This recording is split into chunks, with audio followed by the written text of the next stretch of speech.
राज्यातल्या लोकसभा निवडणूक प्रचाराच्या तोफा थंडावल्यात। आता सर्वांचं लक्ष लागलं आहे ते 20 मे या मतदानाच्या दिवसाकडे।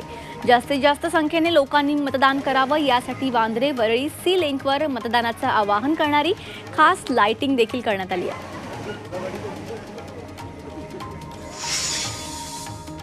मुंबईमध्ये मतदानासाठी पोलिसांचा तगडा बंदोबस्त तैनात करण्यात आलाय। बंदोबस्तासाठी 2700 पोलीस अधिकारी, पोलीस अंमलदार, 6200 होमगार्ड, 3 दंगल विरोधी पथकं आणि 36 केंद्रीय सुरक्षा दलं तैनात करण्यात आली आहेत। निवडणुका शांततेत पार पाडण्यासाठी प्रशासनाकडून ही खबरदारी घेतली जाते।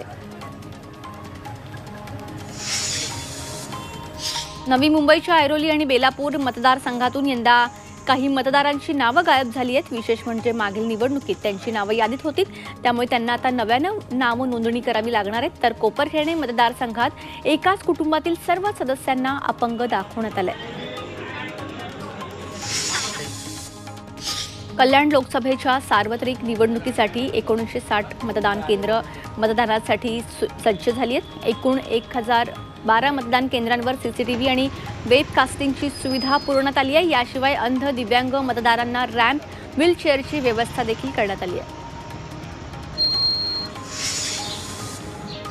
निवडणुकीच्या पार्श्वभूमीवर कल्याण लोकसभेत पोलिसांनी रूट मोर्चा काढला। शहरात कायदा सुव्यवस्था राखण्यासाठी तसंच नागरिकांनी निर्भयपणे मतदान करण्यासाठी पोलीस यंत्रणा सज्ज झाली। एसीपी सुनील कुराडे यांच्या मार्गदर्शनाखाली याचं आयोजन केलं। कल्याण लोकसभा मतदारसंघासाठी प्रचाराच्या तोफा थंडावल्यात। यानंतर या मतदारसंघातील उमेदवारांनी प्रचारार्थ ठिकठिकाणी लावलेले बॅनर, कमानी आणि होर्डिंग हटवायला सुरुवात केली आहे। आचारसंहितेचं उल्लंघन होऊ नये त्यासाठी प्रत्येक उमेदवारानं आपले सगळे होर्डिंग बॅनर्स काढायला सुरुवात केली आहे।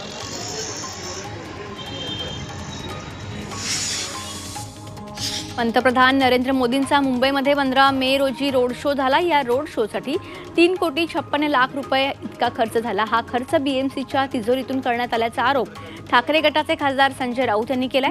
भाजपचे स्टार प्रचारक नरेंद्र मोदींवर आचारसंहिता भंगाचा गुन्हा दाखल करण्याची मागणीही राऊत यांनी केली। मुंबई महानगरपालिका दादर येथील सभेत उद्धव ठाकरेंनी राज ठाकरेंवर नाव न घेता टीका केली। ठाकरे आडनावाचा पाहिजे म्हणून एक जण भाड्याने घेतलाय अशा शब्दात उद्धव ठाकरेंनी टोला लगावला।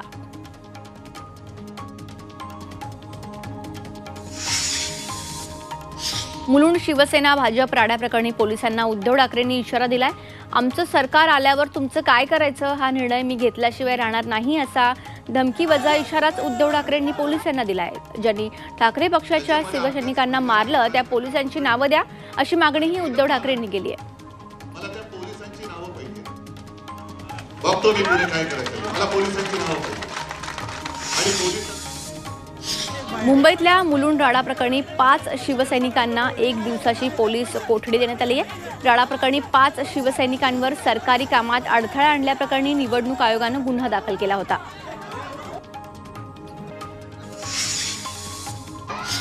नाशिकमध्ये शिंदे गट आणि ठाकरे गट आमने सामने आल्याचं पाहायला मिळालं। नाशिकच्या भगूरमध्ये महाविकास आघाडीचे उमेदवार राजाभाऊ वाजे यांची प्रचार रॅली दरम्यान दोन्ही गट समोरासमोर आले।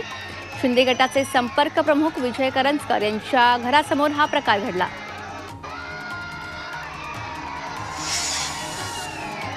अहमदनगरमध्ये खासदार संजय राऊत यांच्यावर गुन्हा दाखल करण्यात आलाय। महाविकास आघाडीचे उमेदवार निलेश लंके यांच्या प्रचारादरम्यान केलेल्या भाषणात राऊतांनी औरंगजेबाचा दाखला देत मोदींवर टीका केली होती।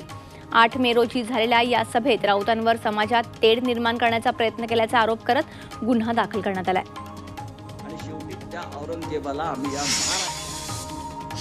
वंचित बहुजन आघाडीचे नेते प्रकाश आंबेडकर यांना दुचाकीवरून प्रवास करावा लागला। भिवंडीत वंचितचे उमेदवार निलेश सांबरेंसाठी ते प्रचार सभा घेत होते, मात्र ते वाहतूक कोंडीत अडकले, त्यामुळे प्रचार सभेचं स्थळ गाठण्यासाठी आंबेडकरांनी स्कूटीवरून प्रवास केला।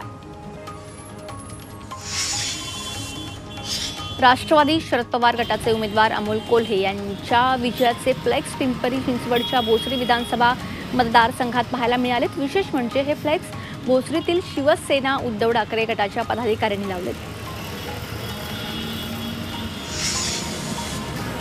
सांगलीच्या जतचे माजी आमदार विलासराव जगताप यांचा राजीनामा अजूनही भाजपने मंजूर केला नाही, त्यामुळे राजकीय चर्चांना उधाण आलंय। जगतापांनी भाजपविरोधात बंड करत अपक्ष उमेदवार विशाल पाटील यांचा प्रचार केला होता, मात्र मतदान संपले तरीही भाजपने जगतापांचा राजीनामा मंजूर केला नाही। वाशिममध्ये बंजारा धर्मपीठाचे महंत जितेंद्र महाराज राजकारणाच्या आखाड्यात उतरले।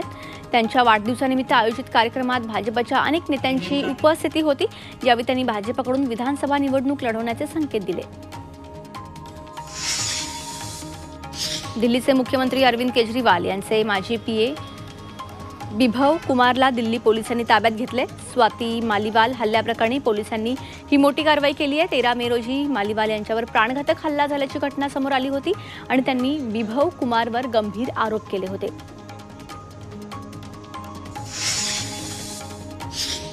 मराठ्यांची भीती होती म्हणूनच एकेका जिल्ह्यात मोदींना 3-3 सभा घ्याव्या लागल्या, असा दावा मराठा आंदोलक मनोज जरांगे यांनी केलाय।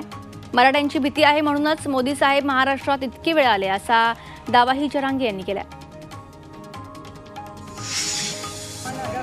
पुणे सोलापूर रोडवर होल्डिंग कोसळून दुर्घटना घडली आहे। कवटीपाट टोलनाक्यावर लॉन्च जवळ ही घटना घडली। होल्डिंग कोसळल्याने कार बाईकसह बँड पथकाच्या गाडीचं नुकसान झालंय, तर होल्डिंग अंगावर पडल्याने नवरदेवाच्या मिरवणुकीचा घोडा गंभीर जखमी झालाय। परभणीच्या सोनपेठ तालुक्यातील शेळगाव येथे संतप्त महिलांनी अवैध दारू विक्री करणाऱ्या अड्ड्यावर जाऊन देशी दारूच्या बाटल्या पकडल्या। यावेळी महिला आक्रमक होत ग्रामपंचायत कार्यालयावर मोर्चा काढत दारूच्या बाटल्या आणून टाकल्या। दारू कायमस्वरूपी बंद करण्याच्या मागणीचे निवेदन पोलिसांना देण्यात आलं। कणकवली जाणवलीत एका अज्ञात वाहनाच्या धडकेत एका ग्रामस्थाचा मृत्यू झाला होता। त्यानंतर जाणवली ग्रामस्थ आक्रमक होत मुंबई गोवा महामार्ग रास्ता रोको केला। यावेळी ठेकेदारावर गुन्हा दाखल करण्याची मागणी ग्रामस्थांनी केली। पोलिसांनी मध्यस्थी केल्यानंतर ग्रामस्थांनी आंदोलन मागे घेतलं। हिंगोलीच्या सेनगाव तालुक्यातील केंद्रा खुर्द गावात आमरण उपोषण सुरू आहे।